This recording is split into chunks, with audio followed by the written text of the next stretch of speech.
నమస్కారం మేడం. నమస్కారం. మేడం, ఆంధ్రప్రదేశ్ ఎలక్షన్స్‌కి సంబంధించి టీడీపీలో ఫైర్ బ్రాండ్ ఎవరు అనంటే మనకి ఖచ్చితంగా వంగలపూడి అనిత గారే మాట్లాడతారు.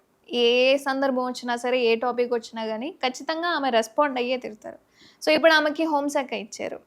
సో, నెక్స్ట్ ఆమె ప్లాన్, టార్గెట్ ఎవరు అంటారు? ఏం చేయబోతుందంటారు? ఆమె టార్గెట్ ఎవరు కాదండి. హ్మ్. ఆమె టార్గెట్టు ఆమె ఇచ్చింది స్టేట్మెంటు. హ్మ్. నేను 100 రోజుల్లో గంజాయిని, మాదక ద్రవ్యాల్ని లేకుండా చేస్తాను. నిషిద్ధం. ఇది ఇది నా ప్రస్తుతానికి నా ప్లాన్ ఆఫ్ యాక్షన్ ఇదే. నేను దాని మీదనే కేంద్రీకరించాను హ్మ్. అని చెప్పింది ఆవిడ. అవును. అయితే మొన్న పొద్దున 3 రోజుల క్రితం ఆవిడని మినిస్టర్ని చేయగానే కూడా ఆవిడకి శుభాకాంక్షలు తెలియజేస్తూ నేను వేరే ఛానల్లో నేను ఇదే మాట్లాడా. ఇవాళ ఆంధ్రప్రదేశ్ దేశం మొత్తం మీద తెలుగు వాళ్ళు ఉన్న ప్రతి చోట విదేశాల్లో కూడా అబాస్పాలైపోయింది. పరువు పోతుంది మనకి ఈ గంజాయి.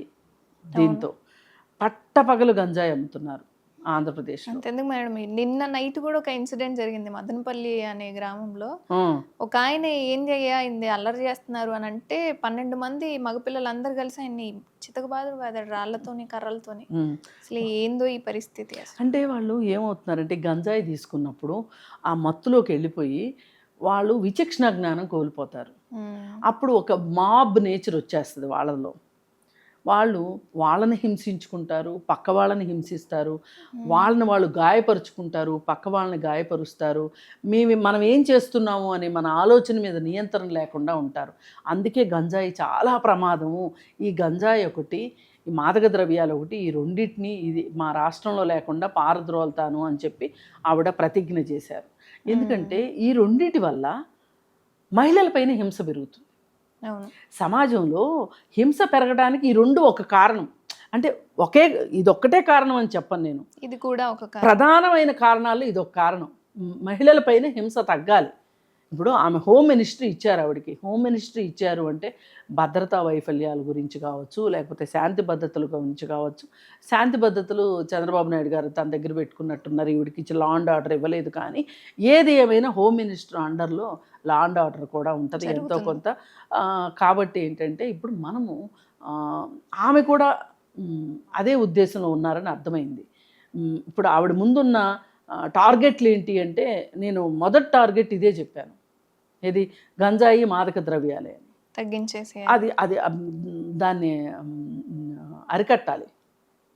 మనం పూర్తిగా అరికట్టలేకపోవచ్చు. మనకంటూ మనసు ఉండి మనం చెయ్యాలనే మనకు ఒక చిత్తశుద్ధి ఉంటే కనుక చెయ్యొచ్చు. అదేం పెద్ద కష్టం కాదు. ఇప్పుడు అరకు, పాడేరు ఆ 2 ప్రాంతాలను నియంత్రించగలిగితే మనకి చాలా వరకు గంజాయి తగ్గిపోతుంది. అలాగే పోర్టుల నుంచి మనకు మాదక ద్రవ్యాలు వస్తున్నాయి. బందర్ పోర్టులో మాదక ద్రవ్యాలు దిగినాయి, ఒకసారి వైజాగ్ పోర్టులో దిగినాయి.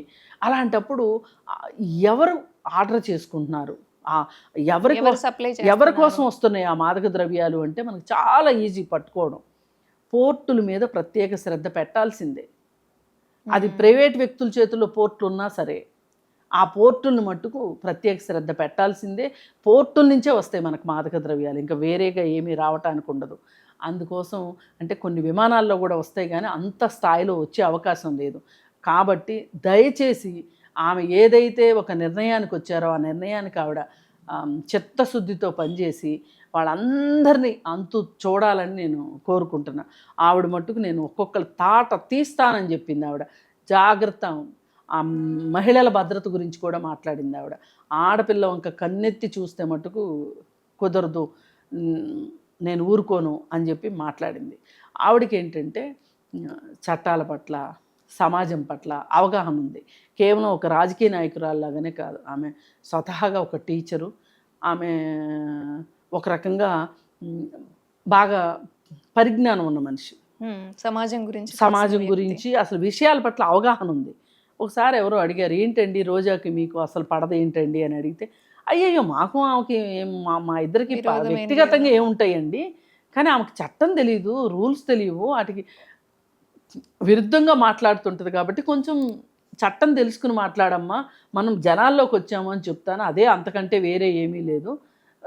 ఆమెకి నాకు ఉండే అవకాశం కూడా లేదు అని చెప్పింది. అట్లా ఆవిడ కొంచెం టీచర్ అవ్వడం వల్ల కావచ్చు, లేదు అనుకుంటే ఆవిడ ఆమె ఎక్కువ చదువు మీద ఆసక్తి ఉండి ఎక్కడ ఎంత మాట్లాడాలి, ఎంతవరకు మాట్లాడాలి అనేది కూడా ఆమెకి బాగా కాస్త భాష పైన పట్టుంది, బూతులు లేకుండా మాట్లాడగలిగిన మనస్తత్వం ఉంది ముందు, అన్నిటికన్నా ముందు. ఏది ఏమైనా ఆవిడ మీద అయితే ఒక భరోసా ఉంచవచ్చు అని అనిపించేలాగా ఉంది ప్రస్తుతానికి. కానీ ఇది మన ఒక్కళ్ళకే కాదు, రాష్ట్ర ప్రజానీకానికి కూడా అదే నమ్మకంతో ఉన్నారు. నమ్మకాన్ని, ప్రజల నమ్మకాన్ని మట్టుకు బొమ్ము చేయొద్దు అని చెప్పి నేను కోరుకుంటాను. తానేటి వనిత అని ఇంతకుముందు హోమ్ మినిస్టర్గా చేశారు. ఆవిడ కంటే ముందు మేఘతోటి సుచరిత అని ఆవిడ చేశారు. వాళ్ళిద్దరు ఏంటి అంటే దాదాపు అసలు జగన్మోహన్ రెడ్డి మంత్రివర్గంలో వాళ్ళని అర్ధరాత్రి నిద్ర లేపి హఠాత్తుగా అడిగితే మీరు ఏ మంత్రిత్వ శాఖలో ఉన్నారు అంటే చెప్పలేని పరిస్థితిలో ఉన్నారు వాళ్ళు. అయ్యో, అంటే వాళ్ళకి ఏం పవర్స్ లేవు. వాళ్ళకి ఆయన ఏ రోజు ఆయన్ని కలిసింది లేదు, అపాయింట్మెంట్లు ఇచ్చింది లేదు, ఎమ్మెల్యేలకు అపాయింట్మెంట్లు ఇవ్వలేదు, మంత్రులకు అపాయింట్మెంట్లు ఇవ్వలేదు. అదొక రకమైన ఆయన ప్యాలెస్ దాటి బయటికి రాలేదు. ఇప్పుడు తాడేపల్లిలో ఆయనకి ఇల్లు ఉంది, ఆ ప్యాలెస్ దాటి బయటికి రాలేదు. ఆ ప్యాలెస్లో 5 కోట్లు ఖర్చు పెట్టి ఆయన ఫర్నిచర్ కొనుక్కున్నాడు ప్రభుత్వం డబ్బుతోటి. మళ్ళీ పక్కనే ఒక క్యాంప్ ఆఫీస్ పెట్టుకున్నాడు. ఆ క్యాంప్ ఆఫీస్ ఎక్కడ ఉండాలి? సెక్రటేరియట్ లేని చోట క్యాంప్ ఆఫీస్ ఉంటుంది. ఏ విజయవాడలోనూ, విజయవాడ కూడా అక్కర్లే, విజయవాడకి తాడేపల్లికి ఎంత దూరం కనుక వైజాగ్లో ఒక క్యాంప్ ఆఫీస్ ఉంది అంటే అర్థం ఉంది. లేదు తిరుపతిలో ఒక క్యాంప్ ఆఫీస్ ఉంది అంటే అర్థం ఉంది. ఆ ఇంటి పక్కన క్యాంప్ ఆఫీస్ పెట్టుకోవడం ఏంటండి? సెక్రటేరియట్లో అంతా చేసి ఆయన తాడేపల్లి ప్యాలెస్కి సెక్రటేరియట్కి 5 కిలోమీటర్ల డిస్టెన్స్. 5 కిలోమీటర్లు కూడా ఆయన ప్రయాణించలేకపోయాడు. ఒక్కొక్క ముఖ్యమంత్రి సెక్రటేరియట్లో రాత్రి 7 వరకు 8 వరకు ఉన్న ముఖ్యమంత్రులు ఉన్నారండి. ఈ జగన్ ఎవరిని చూసి నేర్చుకున్నాడు? సెక్రటేరియట్కి వెళ్లకుండా పరిపాలన చేసిన కేసీఆర్ని చూసి నేర్చుకున్నాడు. కేసీఆర్ ఇట్లాంటి దరిద్రపు సాంప్రదాయాలకి తెరదీసింది. అసలు ఇంటి పక్కన పెట్టుకున్నాడు. యథా రాజా తదా ప్రజ ఉంటారు కదా. ముఖ్యమంత్రిలా ఉన్నప్పుడు మంత్రులు సరిగా ఎలా ఉంటారు? అంతే కదా. ఇప్పుడు ఈ ఆడుదాం ఆంధ్ర ఉండబట్టి కనీసం రోజు బ్యాట్ పుచ్చుకుని తిరిగింది కాబట్టి ఆవిడ ఒక మంత్రి అనుకున్నారు. ఆవిడ రోజు జబర్దస్త్లో కనిపిస్తుంది కాబట్టి, అంతకుముందు కనిపించింది కాబట్టి మంత్రిత్వ శాఖలో ఉన్న ఆవిడకి ఒక గుర్తింపు ఉంది. ఈ తానేటి వనిత, ఈ మేకతోటి సుచరిత ఎవరికి తెలుసు? వాళ్ళు హోమ్ మినిస్టర్లు అయితే కూడా ఎవరికి తెలియలా. ఇంకొక ఆమె ఉంది ఆరోగ్య శాఖ మంత్రి, ఆమె అంతే. అసలు ఏ మంత్రులు వీళ్ళు? ఈవెన్ ఇప్పటికి కూడా చాలా మందికి ఆంధ్రప్రదేశ్ ప్రజలకి ఎవరు ఏ శాఖలో ఉన్నారు అన్నది కూడా తెలియదు. వాళ్ళకే తెలియకపోతే జనాలకేం తెలుస్తుంది? వాళ్ళు మంత్రులుగా ఉంటే కదా ప్రజలకు తెలియటానికి. అంటే అంత నియంతృత్వం చేశాడు జగన్మోహన్ రెడ్డి. ఆ నియంతృత్వాన్ని వీళ్ళు ఒప్పుకున్నారు. ఇదంతా కరెక్ట్ అని మేధావులు కూడా మాట్లాడారు. మేధావులు ఒక్కరోజు మాట్లాడాల దీని గురించి. కరెక్ట్ అన్నారా? మరి ఆయన సపోర్ట్ చేశారంటే కరెక్ట్ అన్నట్లే కదా. ఇప్పుడు ఆయన సపోర్ట్ చేశారు, ఆయనే గెలుస్తాడు అని చెప్పారు. అవునండి, అసలు వచ్చేటప్పుడు కూడా ఎన్నో సర్వేలు అప్పటికి వైఎస్ఆర్సీపీ అనే చెప్పించుకున్నారు. అట్లా ఎగ్జిట్ పోల్స్లో చెప్పించుకున్నారు, మేధావులతో చెప్పించుకున్నారు. ఒక 5-6 మేధావులు ఉన్నారు. ఆ మేధావులు జర్నలిస్టులు, మేధావులు అన్నీ కలిపి ఉంటారనమాట. వాళ్ళు సకల కళా పోషకులు అనమాట. వాళ్ళు ఇవే మాటలు చెప్పటం, జగన్ కరెక్టు. ఈ రోజుకి మళ్ళీ ఇలా వీళ్ళే ఏం మాట్లాడుతున్నారంటే పవన్ కళ్యాణ్కిను లోకేష్కి పడట్లేదు అని మాట్లాడుతున్నారు. మీరు మనుషులో గాడిదలో అర్థం కావట్లా. ఈరోజు మీరు మాట్లాడాల్సింది ఏంటంటే ఈ రాష్ట్రం ఈ పరిస్థితిలో ఉంది, ఈ రాష్ట్రంలో ఈ పరిస్థితులు మారాలన్నా, ప్రజల కష్టాలు గట్టెక్కాలన్నా ఏం చేస్తే బాగుంటుంది అని చూడాలి మీరు.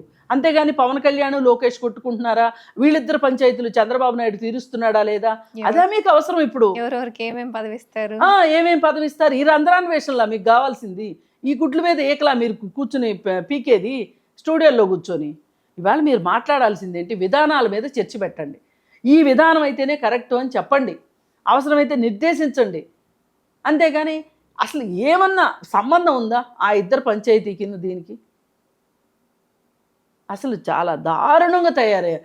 ఈ ఆంధ్రప్రదేశ్ వాళ్ళు ఈ పరిస్థితిలో ఉండటానికి కారణమే ఈ అనలిస్టులు అని అనిపిస్తుంది నాకు. ఒక్క రోజన్నా జగన్మోహన్ రెడ్డికి నువ్వు చేసేది తప్పు, నీ విధానం కరెక్ట్గా లేదు అని చెప్పలేదు. పైగా నిన్నగాక మొన్న ఆయన వచ్చాడు, అరుణ్ కుమార్, ఉండవల్లి అరుణ్ కుమార్, పవన్ కళ్యాణ్ గెలిపించాడు అంటాడు. అంటే చంద్రబాబు నాయుడుకి ఏమి సత్తా లేదు, మిగతా కార్యకర్తలు ఏమి కష్టపడలేదు, ఇప్పుడు మంత్రులుగా వచ్చిన వాళ్ళెవ్వరూ ఏమీ కష్టపడలేదు. ఒక్కొక్కరు ఎంతంత అనుభవం ఉన్న నాయకులు ఉన్నారు దాంట్లో. పవన్ కళ్యాణ్ గెలిపించాడని చెప్తున్నాడు ఆయన. జగన్మోహన్ రెడ్డికి ఎందుకు నువ్వు చెప్పవు? నీకు ఈ ప్యాలెస్లు ఏంటి, కథ ఏంటి?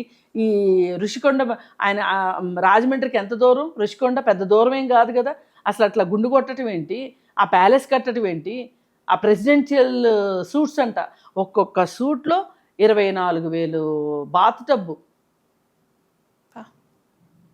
ఇవన్నీ ఎందుకు, ఎవరి కోసం? అదేమంటే ఇప్పుడు కోడిగుడ్డు మంత్రి అమర్నాథ్ వచ్చేసేసి ప్రెస్ మీట్ పెట్టి చెప్తున్నాడు, అదేమన్నా ఆయన సొంత ఇల్లా? ప్రభుత్వందే కదా. ఎవరి కోసం అంత ఖర్చు ఎవరి కోసం? పైగా ఈ మన రాష్ట్రం ఇప్పుడున్న ఈ పరిస్థితిలో ఎవరి కోసం? ఒక రాష్ట్రానికి ఇప్పుడు 500 కోట్లు పెడితే, ఏదైనా ఒక పరిశ్రమ పెడితే, ఒక 2,000 మందికి ఒక ఉపాధి దొరికితే అది అభివృద్ధి అంటే. మీరు బిచ్చగాళ్ళలాగానే ఉండండి, మా పెన్షన్లు తింటూ బతకండి, నేను అన్నం తింటా, మీకు కొంచెం మెతుకులు ఇసిరేస్తాను, కాకి ఇసిరినట్టు, ఎంగిల్ చేత్తో కాకి ఇసిరినట్టు ఇసురుతాను, మీరు బతకండి అంటే ఎట్లా కుదురుతుంది? కాదు కదా. దీన్ని ఎవరో ప్రశ్నించరు ఏంటి అసలు? నిన్న నుంచి వస్తున్నాయి వార్తలు, ఇది వాస్తవం. ఆ ప్యాలెస్ లోపలికి ఎవరు వెళ్ళలేదు, ఇంతవరకు వెళ్ళలేదు. ఋషికొండ ప్యాలెస్కి ఎవరికే అనుమతి లేదు. అసలు ఎవరి కోసం అండి అది? అది ఈయన చెప్పేది ఏంటంటే, రాష్ట్రపతి వచ్చినప్పుడు ఉంటాడంట ఋషికొండ ప్యాలెస్లో. అసలు ఆంధ్రప్రదేశ్కి రాష్ట్రపతి ఎప్పుడు రావాలి? ఒకవేళ వస్తే కూడా ఎంతసేపు ఉంటాడు ఆయన? అదేమన్నా హైదరాబాదా? విడుతుంది ఇక్కడికి వచ్చి ఉంటారు. ఏది అక్కడ భయంకరమైన వింటర్ ఉన్నప్పుడు ఢిల్లీలో ఆ శీతాకాల విడిదనో వేసవకాల విడిదనో వస్తారు, ఇక్కడ ఉంటారు. అంతేగాని ఎందుకండి? ఎవరు అడిగారని కట్టారు 500 కోట్లు పెట్టి? 500 కోట్లు ప్రజాధనం. ఓ పక్కన నీ ఇంటి పక్కన క్యాంప్ ఆఫీస్కి కోట్లు, అవన్నీ సరిపోయినట్లు నీ ప్యాలెస్లో 5 కోట్లు ఫర్నిచరు. ఇప్పుడు ఇట్లాంటి ఫర్నిచర్ గురించే కదా కోడెల శివప్రసాద్ గారిని 2 లక్షల కోసం మీరు వేధిస్తే ఆయన ఆత్మహత్య చేసుకుని చనిపోయాడు.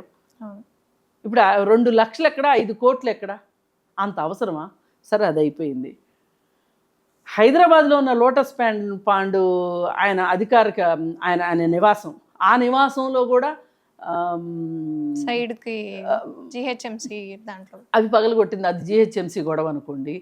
ఆంధ్ర గవర్నమెంట్ డబ్బులతోటి ఇక్కడ ఈ శాస్త్ర సాంకేతిక పరమైన సపోర్ట్ తీసుకుంటాం కోసం, అంటే నేను అనుకోవటం ఎల్ఈడి స్క్రీన్లు, అలాగే పరిపాలన చేయటానికి కావలసిన స్క్రీన్లు కావచ్చు, ఎల్ఈడి స్క్రీన్లు, ఇట్లాంటి ఏవేవో సమకూర్చారంట. దానికోసం బడ్జెట్ లక్షల్లో. మరి ఇదంతా దీన్నంతా ఏమంటారు? ఇవన్నీ చేస్తే ఎవ్వరూ మాట్లాడలే. ఇప్పుడు మాట్లాడండి. పోనీ గత ప్రభుత్వం గురించి మాట్లాడకపోయారు. ఇప్పుడైనా సరే మీరు ఇచ్చే సలహాలు ఏవైనా కానీ, సంప్రదింపులు కావని, ఆ రాష్ట్రం కోసం, ఆ రాష్ట్ర ప్రజల కోసం ఈ మేధావులు పనిచేయాలని కోరుకుంటున్నాను. ఇప్పటివరకు జరిగింది గతం మర్చిపోవటమే. ఇప్పుడు ఈ రోజు నుంచి జరగాల్సిన దాని గురించి ఆలోచించండి, లేకపోతే నోరు మూసుకుని కూర్చోండి. ఇప్పటికైనా వాళ్ళు వైఎస్ఆర్సీపీ ఇలా ఉంది, టీడీపీ ఇలా ఉందని చెప్పి విమర్శలు చేసే ఆచూకి వెళ్తారు, కానీ ప్రజలకు ఏం చేస్తే మంచిది, ప్రజలకు ఏది మంచిది అనేది వాళ్ళు ఆలోచించట్లా. ఈ రోజుకి ప్రజలు వాళ్ళ ఎజెండాలోకి రావట్లే, ఈ మేధావుల ఎజెండాలోకి. ఇప్పటికీ చంద్రబాబు నాయుడు అసలు వచ్చిందే నిన్నగాక మొన్న, ఛార్జ్ తీసుకుందే నిన్నగాక మొన్న, అప్పుడే ఇది చేయలేదు, అది చేయలేదు, ఆ జీవోలన్నీ తప్పు, ఇప్పుడు ఈ 500 కోట్ల జీవో కరెక్ట్ అన్నట్లు. అంతే, హరీష్ కొండది కరెక్ట్, ఈ 500 కరెక్ట్, 100 కోట్లది స్కామ్ కరెక్ట్, ఇవన్నీ కరెక్టు. అందుకని కొంచెం వివేకం ప్రదర్శించాలని మేధావులు, మీకు చాలా విజ్ఞానం ఉంది, మీ విధేయతని జగన్మోహన్ రెడ్డికి కాకుండా ప్రజల పట్ల చూపించండి అని నేను కోరుకుంటున్నాను. ధన్యవాదాలు మేడం. ధన్యవాదాలు.